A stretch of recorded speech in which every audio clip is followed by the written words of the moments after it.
It's the morning drive. Good morning, and welcome to the Morning Drive. I'm your host, Brooks Fiesinger of brooksfiesinger.com and MillionaireWho.com, where we help you stabilize your wallet, secure your future, and succeed in entrepreneurship and finance. I'm here with my co-host today, my Hyundai Sonata. All right, let's get out on the road.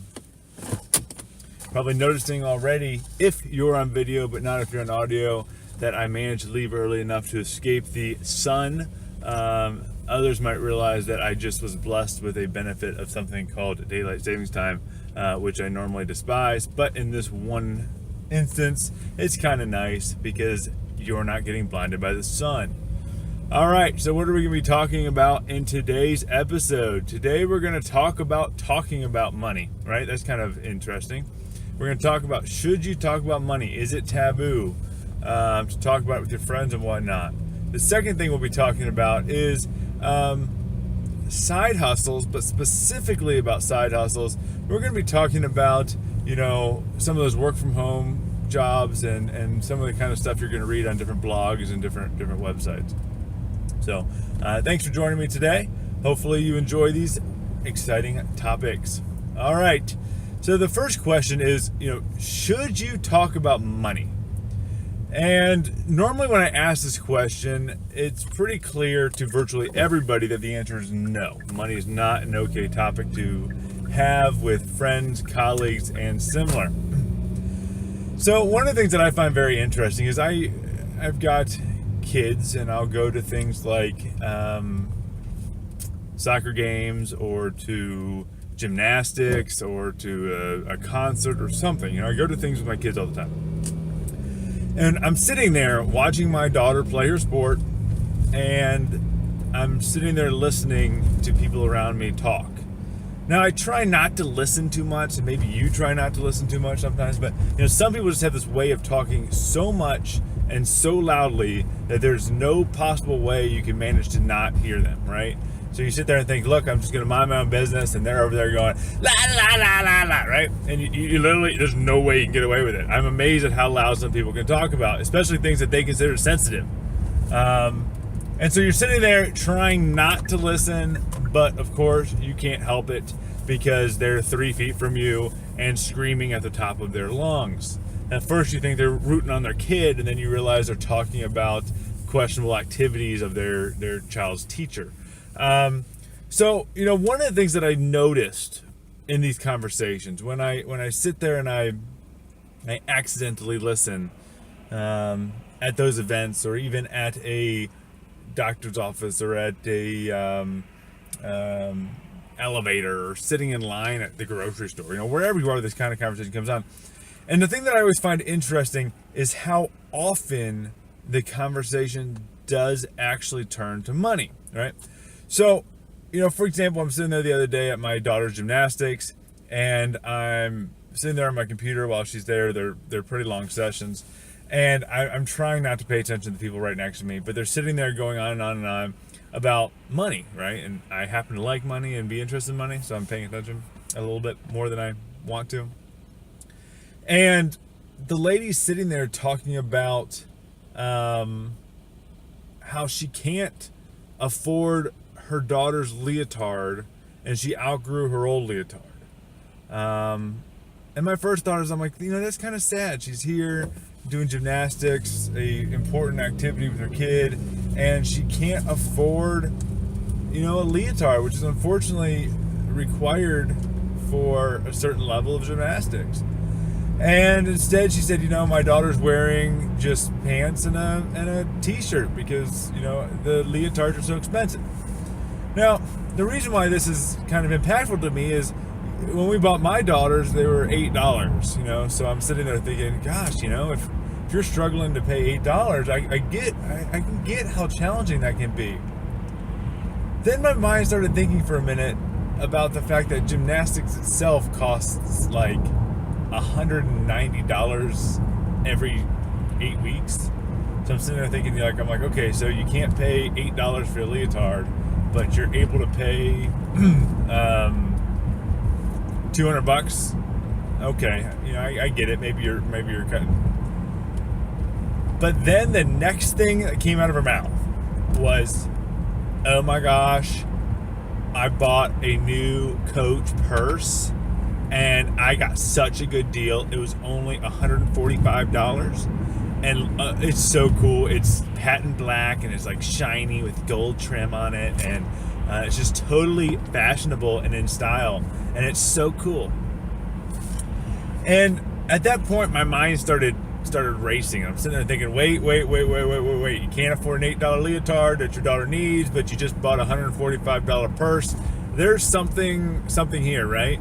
So this is when I can get really frustrated with the fact that Paula Pant already took the tagline, you can afford anything but not everything, because this is what I think when I hear this kind of stuff.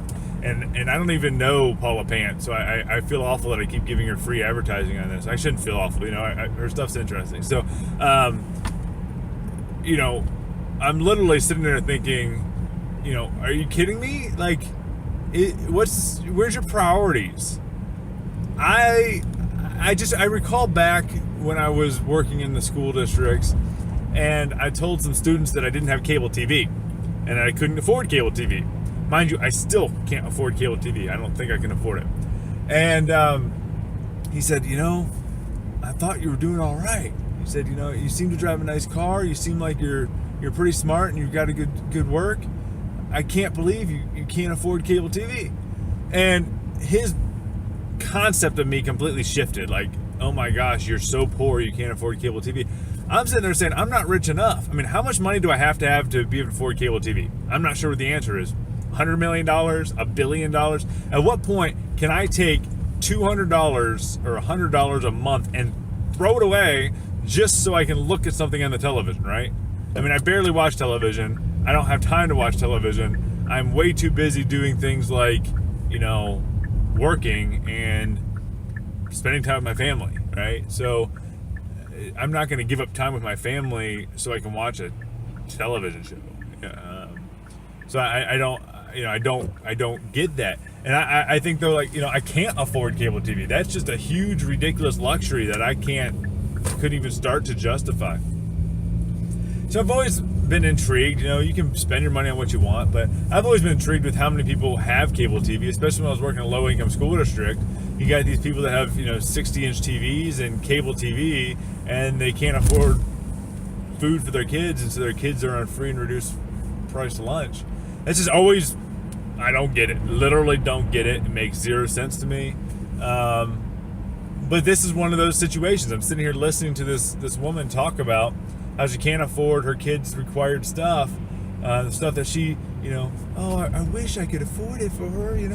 She's such a good kid. She just outgrew her old one, but I don't have $8 because I spent it on a $145 purse. Seriously, right?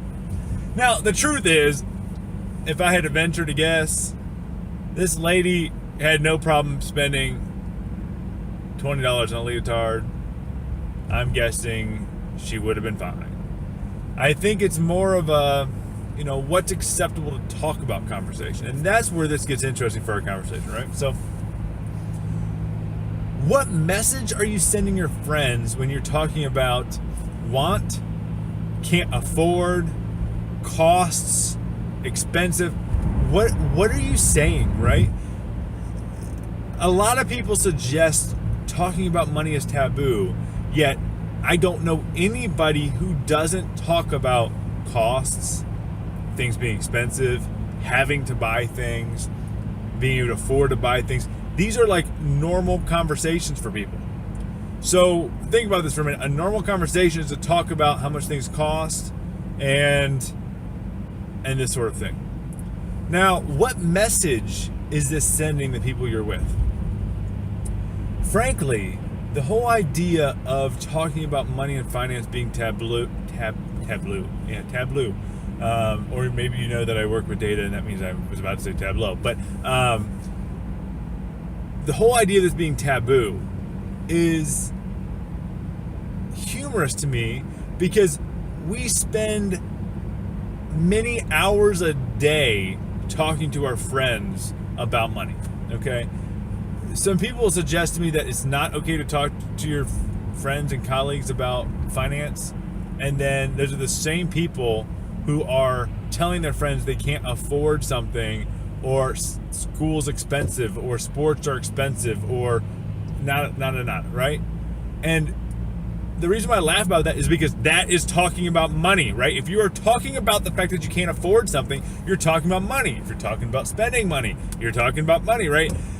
I would imagine that when I go to these sporting events, that isn't a conversation that comes up occasionally. That is probably like 40% of the conversations that I hear from all different people, men, women, families, kids. Like 40% of the time it's, can I buy the popcorn? No, we can't afford to buy the popcorn. Oh, I wish I could buy that purse. I can't afford that purse. Oh, soccer fees are so expensive. I mean, look, you're talking about money all the time to all these people, all the time. Now think for a minute, what message are you sending? And that's the funny thing. What message are you sending? When you say things like, I want this expensive purse, but I can't afford it. What message are you sending people? Right? So you're telling me it's taboo to talk about money and how much money you make, or financial strategies, but you have no problem telling people that you want to waste money on something silly, or something's expensive, or you want to buy something, or you need to buy something, your kid has to buy something, right? So you're sending this message to them that it's okay to lust. It's okay to want things you can't afford. It's okay to go into debt. It's okay to spend money you don't have.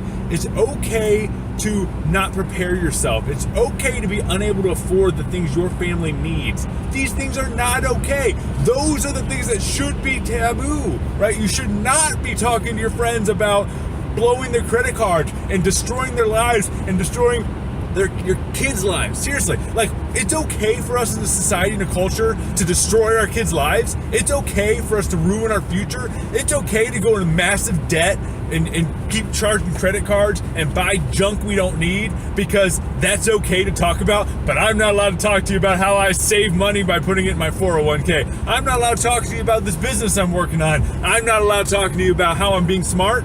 All I can do is talk to you about being stupid, right? So what you're really telling me is talking about being dumb and being stupid is okay. We love idiots. Idiots. We love idiots. Is that what we're saying? Is it okay to talk about being a complete idiot? No, right? That is stupid. It's stupid. Stop being stupid, right? It's not okay to talk about being stupid. It's not okay to talk about being an idiot with money, right?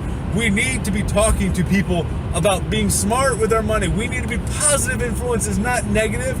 We can't talk about debt so much that people just think it's okay. It's not okay. We need to stop talking to people like it's okay, because it's not. It's not okay to destroy your life. It's not okay to destroy your kids. It's not okay for you to be a burden on everybody around you. That's not okay. So stop making it okay. Right? Stop making it okay to be a burden on others. Stop making it okay to be a burden on your kids. Stop making it okay that your kids can't afford to eat. Right? That's not. I'm not saying some people aren't in difficult situations and need help. I'm not saying that one bit. But stop reinforcing the idea that it's okay to be a failure. Right? It's not okay. Not okay at all. So stop reinforcing it. And that's what I find absolutely ludicrous. The idea that we think it's okay to talk about failure and racking up credit cards and being stupid. That's not okay. Let's cut it out. All right? We need to talk to people about the smart things we need to do. We need to make that the normal conversation. Because when I talk to people about the fact that everybody has a car loan, no, they don't. They don't. A whole lot of people don't. The problem is, for some reason, the people who don't have car loans don't advertise it. Everybody else is like, well, everybody has a car loan. No, they don't, right? I've worked with people on financial stuff who buy super expensive cars because they're like, well, everybody has to spend $50,000 on a car, even though I make $40,000 in income. No, they don't. No, not at all. I didn't spend $40,000 on a car. Right? My daily driver didn't cost $40,000. Why would I pay $40,000 for a daily driver? Now, if you want to, right, more power to you. I have a soft spot for the Porsche Panamera. I've been thinking about buying one at some point. And if I bought a Porsche Panamera, is it the end of the world? No. Do you know why it's not the end of the world? Because I can afford it. you know why I can afford it? Because I wasn't stupid with my money for my entire life, and I busted my rear end saving it and preparing and investing it. But I'm not there yet. I don't think I'm at a point yet in my life that I can afford a Porsche Panamera, but that's one of those goals, that's one of those targets. Now, could I go buy one right now if I really wanted to? Yes, I could, right? But I know it's not a smart financial decision. It's not a smart financial situation for me to go buy that Panamera, despite the fact that they're awesome cars. They're really fun to drive. They look really cool. I would love to own one, but I'm not going to buy one because it's not a good financial decision. And so therefore, I'm not going to go tell you guys about, oh yes, guess what? I got approved for a 37% interest loan so I could buy this $100,000 car. That's so cool. No, it's not cool. If I ever said that, you should laugh at me. You should tell me to stop being an idiot. You say, did you know you can buy a certified pre-owned Hyundai Sonata for $9,000 right now? Seriously, like talk about value. You could potentially pay cash for a certified pre-owned car that has a 10-year warranty on the drivetrain. That doesn't sound like an idiot. Paying cash for a car with a warranty for 10 years that you won't have to make. Oh, that doesn't sound like a bad deal. Or maybe you spend $7,000 for a car that you like and you're able to pay cash for it. Awesome.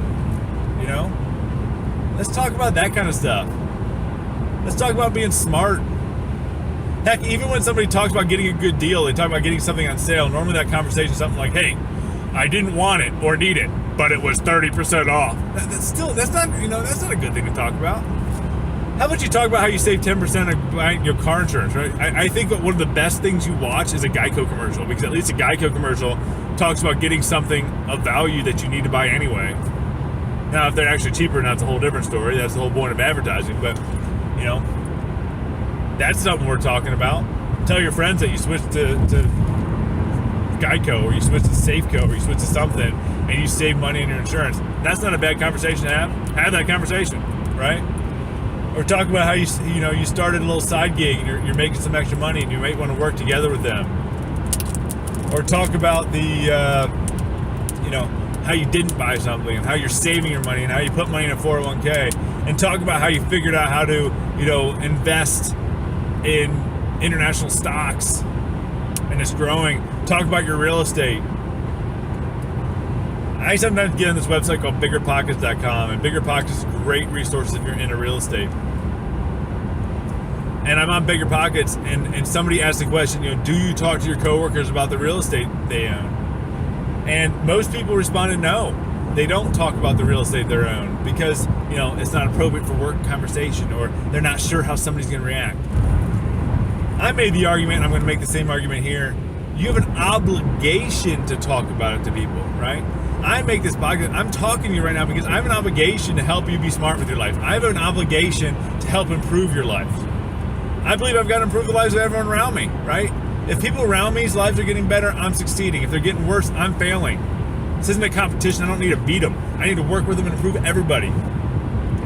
So when somebody contacts me and tell me that they learned from me, that they didn't buy a car because of me, that they bought something better because of me, that they got in the stock market because of me, that they bought their first real estate because of me, that is what I like to hear. And you know what? They wouldn't do it because of me if I wasn't talking about it.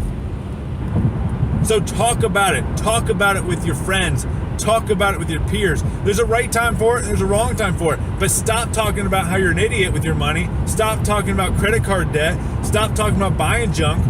Start talking about investing. Start talking about saving. Start talking about those smart things that you do. Start talking about how to make your friends' lives better. Talk about how to make the people you work with lives better. Talk about how, hey, we get a X% match on our 401k. Are you taking advantage of it? I have had people who are at senior level positions talk to me about investment advice because nobody talked to them about it, right? I was blessed to have a father who taught me basic investing and taught me how to be smart with my money at a young age. Not everybody is taught that. So if you're not going to do it, who is? Who's going to be that positive influence on people? We have an obligation to be positive influence to our people around us, to our peers, to our friends, to our family. It's our job. It's our obligation. Just like if my neighbors, had a problem and needed food or something like that, I'd provide it for them. If my neighbors have a problem with money, I got to provide them the knowledge. Now, I can't force them. I can't judge them. I'm not going to judge my neighbors and say, oh, well, they're being an idiot with their money, so therefore I'm going to make fun of them and mock them. No, that's not what I'm talking about. What I'm talking about is when your neighbor comes over, true story, this happened, and made a comment about how, well, everybody uses second mortgages to buy stuff they want. I can look at them in the eye and say, that doesn't even make sense. I'm not saying a second mortgage doesn't make sense in some instances, right? But to get a second mortgage to go buy a new TV and to go buy, a clothes shopping spree makes no sense. It's like a credit card. Maybe the interest is a little lower, but the idea is you're spending money that you got to pay back later.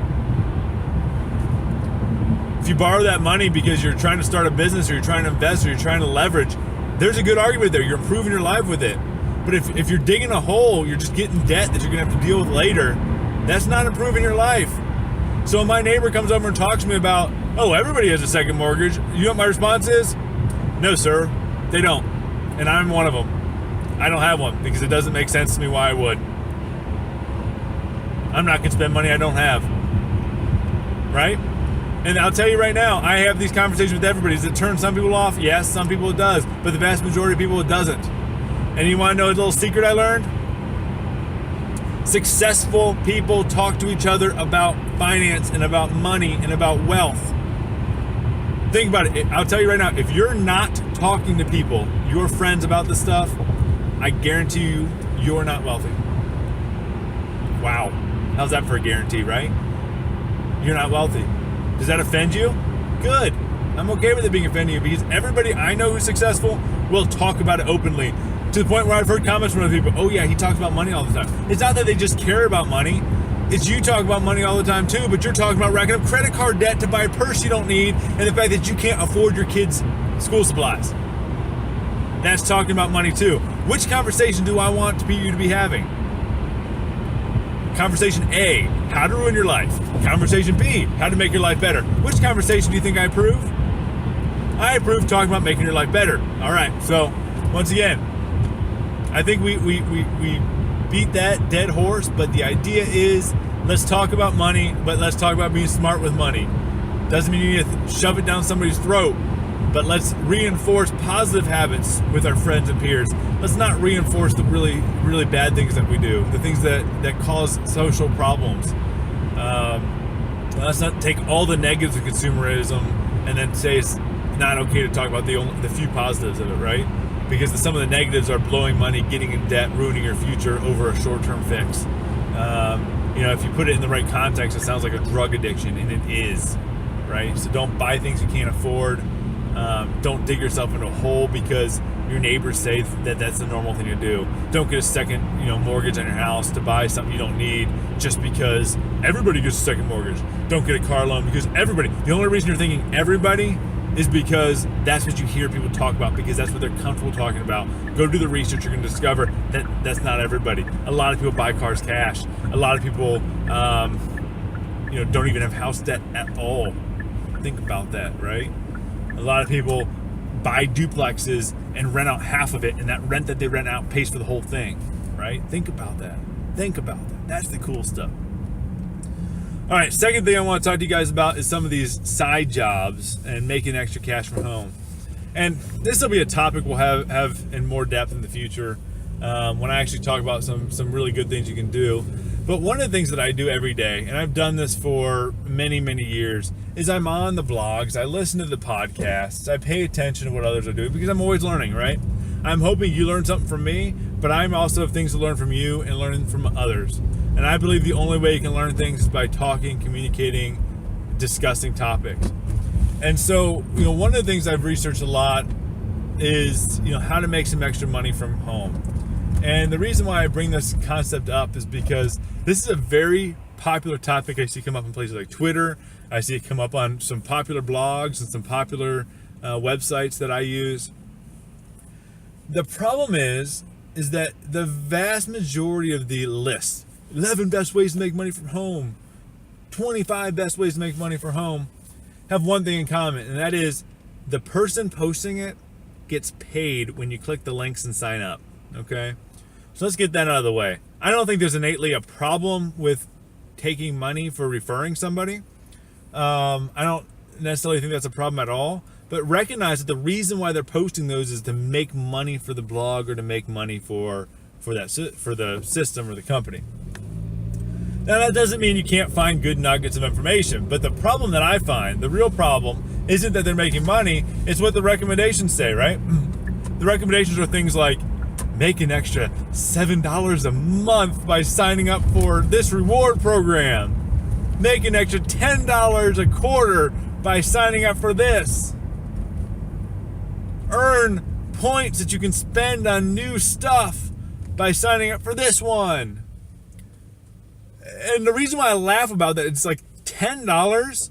Great, $10. I don't want to say that I'd waste $10. I try not to waste $10. $10 is not what you're looking for. If you're going to go into the effort of starting a new project or a new process to help earn extra income, it's not a $10 a month that's going to make the difference, right? And definitely not $10 shopping rewards program. Because shopping rewards program, you know what they do? They get you to spend more money by buying more, right? So think about that for a minute. These programs they try to sign you up for, they're like, oh, you buy certain things, and then when you buy those certain things, you get cash back. That's like the thing I mentioned earlier, where you spend, you buy something you don't need just because you want 30% off. It doesn't make sense in practice, okay? You're gonna buy things you don't need. And even then, it's like you get $3. I mean, seriously. Now, is it worth discussing the things? Yes. Ebates, if you've heard of that, I use that. I've gotten over $500 back on that. It's awesome. I love Ebates. Paribus, if you've ever heard of that, I have Paribus. It's gotten me some money back. These are all icing on the cake kind of things that can make you money over time, but none of these are a work from home job. None of these are a real way to make money. These kind of things really are not going to move the needle at all. And, you can worry about saving, people talk about cutting out a cup of coffee. If you spend $3 a day on it, that adds up. If you cut out $3 a day, that can be $15 a week, $60 a month. If you sign up for a rewards program that pays you $3 a month, that's $3. What are you gonna do with $3? Buy yourself a candy bar? Now, seriously, $3 is good. If that's all you can stock away, it's better than nothing. But $3 is not enough to be worth all that effort and all that time and all that signing up and all that excitement of, oh, I'm going to make it big. And then read the reviews. People are like, oh, I spent hours doing this and I didn't get a penny. Oh, you've got to get $50 to get anything back, and you've got to do 10,000 surveys before you can get to $50. Read some of these reviews, right? It sounds so nice. Oh, I make money just from buying things I'm already buying. But you got to think about, why is that company offering that, and where's that money coming from? It's probably because you're going to spend more money and they're counting on that. Then you got to accept the fact that saving 12 cents is not that sufficient of an exciting thing, right? Do I sign up for rewards card at Shell so I save 5 cents on every fill up? Yes. Does that influence my fill up behavior? Not at all, right? I'm still filling up and I need gas. I'm going to have to pay for it anyway. I'll take my 5 cents. If you want to sign up for Ebates because you're buying stuff anyway, great. No problem with that at all. Go for it, right? Go sign up for these things. I'm not telling you not to, okay? But what I'm telling you is none of these things are a work from home opportunity, right? These aren't side hustles. You want to talk to someone with a side hustle, they're making serious income. There's people that have side hustles that are bringing in more than their main hustles. There's people who bring in several $100,000 a year on side hustles. That's a side hustle. Now, you can choose a non-growth or you can choose a growth side hustle. We'll talk about these at some point. A growth is going to be something that maybe you don't make much money up front, but has long-term potential. Those are the ones that might make a few $100,000 at some point. Or you can look at just a way to make some extra cash. You sit there and say, look, $300, $500 a month is a big deal. Let me work on something to make that. $3 isn't going to meet any of those goals. $3 is not worth your time. Go focus your attention on something that you can actually make money on. Maybe it's producing something for people and selling it on Etsy. Maybe it's reselling stuff on eBay. Maybe it's reselling stuff on Craigslist. Those are real businesses that you can make money. Those are the kind of work from home. And you know what? They take more work. It's not a fill out this form and then all of a sudden I magically get $7. No, right? They take some work. There is no true shortcut to easy money. It doesn't exist. There's no simple, easy shortcut to bunches of money. It doesn't exist. So think about it, what is your real goal? Figure out what is your goal of that side hustle. Is it $200, $500 a month, $1,000 a month, $2,000 a month, right? A lot of people find real estate's a great place to go in if you're looking for $1,000 to $5,000 a month of extra cash flow. Some people find buying things on eBay, selling things on eBay, reselling things on Craigslist. A great way you can get started on selling stuff on eBay is literally buy something from China for like 10 for $1, then repackage it, sell it from the United States for $1 a piece, and you can literally make money just by saving on the shipping time. That works really well with things like batteries or other spare parts. And you can make some real money that way. And I've done these kind of things plenty in the past, and you can make some money. You can make, t-shirts, you can make crafts, you can make car repair parts, you can make how-to guides. There's so many things that you can do and you can sell to actually make that amount you're looking for. Because once again, $3, that's not a work from home, and yet that is what 98% of those 15 best jobs you could do from home is. It's $3. It's $5. It's spend another $1,000 and get $100 back. Those are not what you're talking about. So I just want to urge you to be careful, because a lot of people are sitting there saying, hey, I want a side hustle. And so they're Googling it, and they're going online and looking, and they're going on these reputable blogs. But the kicker is these reputable blogs are there to make money. Nothing wrong with making money. That's great. I'm glad they're making money. But the recommendations are not legitimate side hustles that you can do. And I don't want to say you can't do them, but they're not the kind of stuff you should be looking for. You got to figure out first, what is your goal? Oh yeah, guess what? It takes more work. Figure out what your goal is, then figure out the best way to get that goal. Figure out what is a realistic way to do it. And we'll have a separate podcast coming up soon that specifically talks about side hustles and making side money. And we've talked about it a little bit in the past.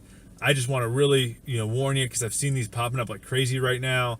It's the end of tax refund season. So therefore people have just spent a bunch of money they didn't have, and now they're thinking about how to get a little bit more. So I kind of get that it's coming up as a hot topic right now.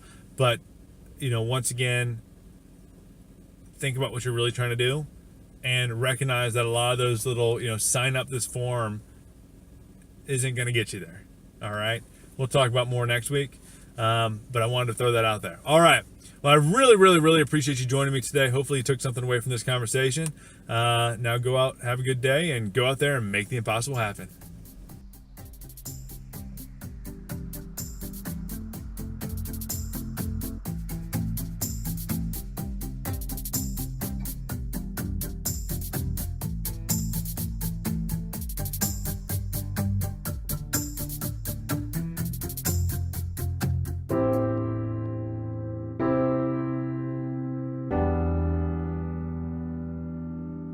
It's the morning drive.